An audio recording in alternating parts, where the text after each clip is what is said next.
കർണാടകയിൽ ലവ് ജിഹാദിൽപ്പെട്ട ശേഷം ഗുരുതരമായി ആക്രമണത്തിനിരയായ യുവതിയുടെ വീഡിയോ സമൂഹമാധ്യമങ്ങളിൽ ശ്രദ്ധേയമാകുന്നു. മുസ്ലിം യുവാക്കളുടെ കെണിയിൽ പെടരുതെന്നും പ്രധാന തീരുമാനങ്ങൾ എടുക്കുമ്പോൾ മാതാപിതാക്കളുടെ വാക്കുകൾ ശ്രവിക്കണമെന്നുമാണ് യുവതി വീഡിയോയിൽ അഭ്യർത്ഥിക്കുന്നത്.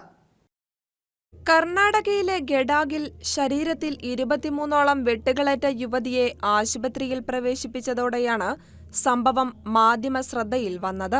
വിവാഹമോചനം ആവശ്യപ്പെട്ടുള്ള ഹർജി കോടതി പരിഗണിക്കാനിരിക്കെയാണ് അപൂർവ പുരാണിക് എന്ന അറഫയെ ഭർത്താവ് മുഹമ്മദ് ഇജാസ് വടിവാൾ കൊണ്ട് വെട്ടി പരിക്കേൽപ്പിച്ചത്. ശരീരമാസകലം മുറിവേറ്റ് ആശുപത്രിയിൽ കഴിയവെയാണ് അപൂർവ വീഡിയോയിൽ ലവ് ജിഹാദിനെക്കുറിച്ച് മുന്നറിയിപ്പ് നൽകുന്നത്. മുസ്ലിം യുവാക്കളുടെ കെണിയിൽപ്പെടരുതെന്നും വിവാഹം പോലുള്ള സുപ്രധാന തീരുമാനങ്ങളെടുക്കുമ്പോൾ മാതാപിതാക്കളുടെ വാക്കുകൾ ശ്രവിക്കണമെന്നുമാണ് യുവതി വീഡിയോയിൽ അഭ്യർത്ഥിക്കുന്നത്.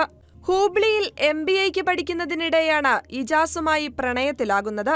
മാതാപിതാക്കളുടെ കടുത്ത എതിർപ്പുണ്ടായിട്ടും അവസാനം മതം മാറി അറഫ എന്ന പേര് സ്വീകരിച്ച് വിവാഹം കഴിക്കുകയായിരുന്നു. 6 മാസം മുമ്പാണ് ഇജാസ് നേരത്തെ വിവാഹിതനായിരുന്നുവെന്ന് അപൂർവ തിരിച്ചറിഞ്ഞത്.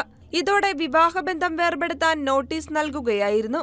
കേസ് പരിഗണിക്കാനിരിക്കെയാണ് ഇജാസ് അപൂർവയെ ഗുരുതരമായി വെട്ടി പരിക്കേൽപ്പിച്ചത്. സംഭവം ലവ് ജിഹാദാണെന്നാരോപിച്ച് നിരവധി സംഘടനകൾ രംഗത്തെത്തിയിരിക്കുകയാണ്. ഷെക്കന ന്യൂസ് ബ്യൂറോ, ബംഗളൂരു.